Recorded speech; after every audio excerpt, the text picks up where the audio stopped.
ऐसा ग्रंथों का कथन है। तो कहने का मतलब ये कि पहला जो साधन है गुरु चरणों का आश्रय लेना, और दूसरा अंग हो गया गुरुदेव से दीक्षा और भजन की शिक्षा प्राप्त करना। फिर उसमें अपना दिमाग नहीं लगाना है कि ऐसे क्यों ऐसे क्यों, जैसा फिर गुरु जी कहें वो भजन के मार्ग पर हमें चलना है। देखिए सबरी जी को जब गुरु चरणों का आश्रय लिया और उसके बाद में जब गुरुदेव मतंग ने उनको दीक्षा प्रदान की तो सबरी जी ने ये नहीं पूछा कि कितनी माला करूं, क्यों करूं, कब भगवान मिलेंगे। बस गुरुदेव ने कह दिया तुम राम राम करते रहो, एक न एक दिन भगवान आएंगे। तो सबरी जी ने ये नहीं पूछा कि कितनी माला करनी है क्या, इतना जरूर पूछ लिया कि गुरुदेव भगवान आए तो पहचान लूंगी कैसे। तो गुरुदेव ने कहा कि जाओ आज के बाद इस कुटिया पर जो कोई पुरुष आएगा वो भगवान ही होंगे। अब सबरी को लगा हो सकता है कल ही आ जाए भगवान, और सबरी का फिर स्वागत की तैयारी। और सबरी ने 60,000 वर्षों तक तपस्या किया। छोटी सी बालिका के रूप में आई थी सबरी, कुछ 9-10 वर्ष की उम्र रही होगी, और सोचिए 60,000 वर्ष आंखों से कुछ दिखाई नहीं देता, शरीर पूरा झुक गया, सिर पर पूरे जटाएं बन गए, पहनने को वस्त्र नहीं, वृक्षों की छाल लपेटती थी सबरी। तो इतनी तपस्या, इतना भजन किया सबरी जी ने। तो ये हो गया दूसरा बिंदु, गुरुदेव से कृष्ण दीक्षा एवं भजन की शिक्षा। अब तीसरा है विश्वास पूर्वक गुरुदेव की सेवा करना। अब भाई जो गुरुदेव आपको भजन सिखा रहे हैं तो आपका भी तो कर्तव्य है कि गुरुदेव की सेवा करें। अब सेवा पास रह के होगी ये जरूरी बिल्कुल नहीं है। गुरुदेव की सेवा करना अर्थात भगवान कहते हैं कि आचार्य मां भी जानिए, आचार्य को मेरा ही स्वरूप समझो, या तो फिर उन्हें परम भक्त मानो। वैसे तो भगवान में और गुरुदेव में कोई अंतर नहीं करना चाहिए, लेकिन हम लोगों का हृदय उतना शुद्ध नहीं है, हम लोग भगवान नहीं मान पाते हैं। तो भगवान कहते हैं कि फिर उनको भगवान का भक्त जानकर सेवा करो। और कैसे सेवा करो, बोले विश्वास के साथ, छलावा मत करो। नहीं तो छलावा करेंगे तो न तो माया मिलेगी न राम मिलेगी। दुर्योधन ने दुर्वासा जी की सेवा कैसे की, छलावा के साथ, कि बाबा कुछ आशीर्वाद मांगने को कहेंगे तो हम मांगे पांडवों का नाश हो जाए। तो क्या हुआ, दुर्योधन को कुछ नहीं मिला। विश्वास पूर्वक गुरुदेव की सेवा, ऐसा शब्द यहाँ पर लिखते हैं, विश्वास पूर्वक गुरुदेव की सेवा। तो विश्वास का नाम है कल्याण। आप गुरुदेव की विश्वास पूर्वक सेवा करेंगे तो आपका ही कल्याण है। अपना कल्याण चाहते हैं तो गुरुदेव की सेवा करें, लेकिन कैसे, बोले विश्वास के साथ। और बिना विश्वास के कोई सिद्धि हाथ नहीं लगती। कौन वो सिद्धि की बिनु विश्वासा, बिनु हरि भजन की भव भय नासा। विश्वास कैसा होना चाहिए, तो तुलसीदास जी ने बहुत सुंदर दोहा लिखा। तुलसीदास जी लिखते हैं, तुलसी बिरवा बाग के सींचे ते कुंभलाए, और राम भरोसे जे रहे अपे आप हरिसाए। देखो आपने कुंडी में कुछ लगा दिया पौधा, आप उसको रोज सींचते हो तो भी क्या होता है, वो उतना अच्छे से नहीं बढ़ता।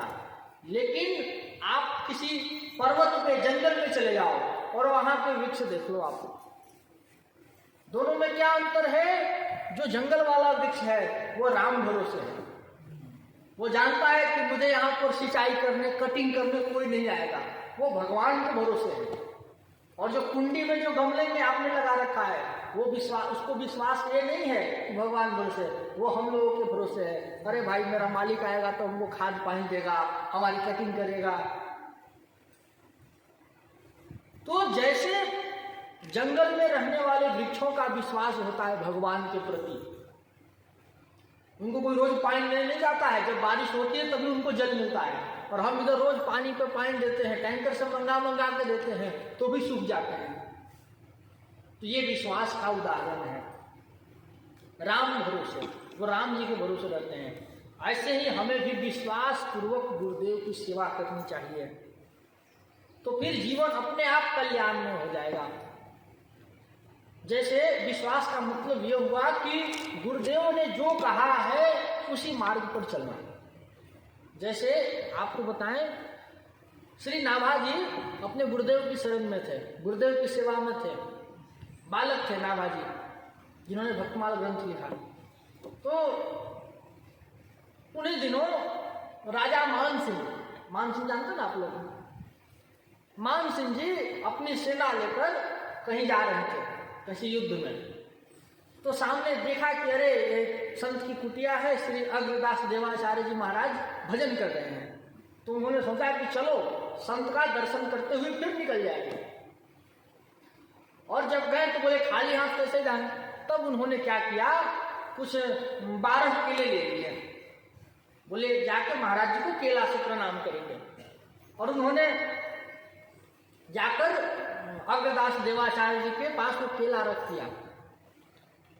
अब देखे कि भाई इतने सारे लोग आए हैं तो कुछ न कुछ प्रसाद तो देना चाहिए। तो उन्होंने नाभा जी को कहा, अपने शिष्य को, नाभा जी को, कि बच्चा ये केला सबको बांट दो। अब राजा अकेले है नहीं, उनके साथ हजारों सैनिक हैं, केले हैं सिर्फ 12। लेकिन नाभा जी ने यह दिमाग नहीं लगाया कि 12 केले और इतने सारे लोग कैसे बांटे। जानते थे कि मेरे गुरुदेव सिद्ध हैं, जो कह रहे हैं सोच विचार की कह रहे हैं। उन्होंने क्या किया, सब केले एक एक सिपाही को देना शुरू किया। ऐसा आप मानो लगा जैसे केले अक्षय पात्र में रखे हों। सबको केला मिल गया और 12 के 12 फिर बच गए।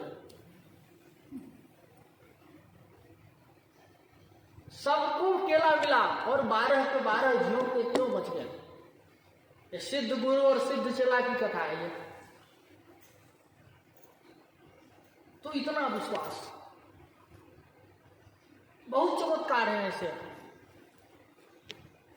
तो विश्वास पूर्वक जो गुरु की सेवा करेगा। अभी आपको बताऊं, एक भक्त हुए, विश्वास से ध्यान आया, गुरुदेव कहीं बाहर जा रहे थे। तो शिष्य ने कहा कि गुरुदेव मैं आपके बिना तो नहीं रह सकता, मुझे भी साथ ले चलिए। गुरुजी ने कहा नहीं नहीं, अभी हम तुमको साथ में नहीं ले आ सकते। कहा कि गुरुदेव अगर आप साथ में नहीं ले गए तो मेरा प्राण छूट जाएगा, मुझे अपने साथ ही ले चलिए, नहीं तो आप कुछ ऐसी वस्तु देकर जाइए जिससे मेरा प्राण टिका रहे। तो गुरुदेव ने कहा कि देख सामने गंगा जी, सामने गंगा जी, तू क्या कर, गंगा जी को ही गुरु मान ले। जब तक मैं नहीं हूं तू गंगा जी को गुरु मान ले। अब तो गुरुदेव चले गए। साधक जिस शिष्य जो था, जिस निष्ठा से गुरु जी की सेवा करता था, अब तो उसे निष्ठा उसकी गंगा जी में हो गई। अब तो गंगा जी को प्रणाम करता, गंगा जी में पैर तक नहीं डालता। गंगा जी को पैर लगना मतलब गुरु जी को पैर मारना हो जाएगा। और जब गुरुदेव लौटे उधर से तो गुरुदेव गंगा स्नान करने लगे। उन्होंने अपने शिष्य को बुलाया, बोले आजा तू भी स्नान कर दे। अब जब शिष्य ने सोचा कि यार ये क्या हो गया, अब मैं गंगा जी में पैर कैसे दूंगा, गंगा जी में तो मेरा गुरु भाव हो गया। और गुरुदेव कह रहे कि तुम मेरे पास आ जाओ। तो उन्होंने गुरु आज्ञा को मानकर जैसे ही गंगा जी में पैर रखा तो साक्षात गंगा जी ने कमल प्रकट कर दिया। और जहां जहां पैर रखता वहां वहां कमल प्रकट हो जाते। समझ रहे हैं, ये होती है विश्वास की बात। इतना विश्वास जहां हो जाए कि साक्षात प्रकृति भी अपना नियम बदल दे। जैसे रैदास जी के लिए गंगा जी ने कठौते में से कंगन निकाल दिया। हाथ कंगन को आरसी क्या और पढ़े लिखे को फारसी क्या, ये बात है। तो इतना विश्वास है। विश्वास था पार्वती जी को नारद जी के वचनों पर। कितने उदाहरण, अगर उदाहरण देने लगे तो फिर तो पूरा समय हमारा इसी पे जाएगा। तो विश्वास पूर्वक पहले क्या, गुरुदेव का चरणों का आश्रय लेना, दूसरा उनसे भजन आदि शिक्षा, नाम दीक्षा आदि लेना, तीसरा उनके वचनों पर विश्वास करना।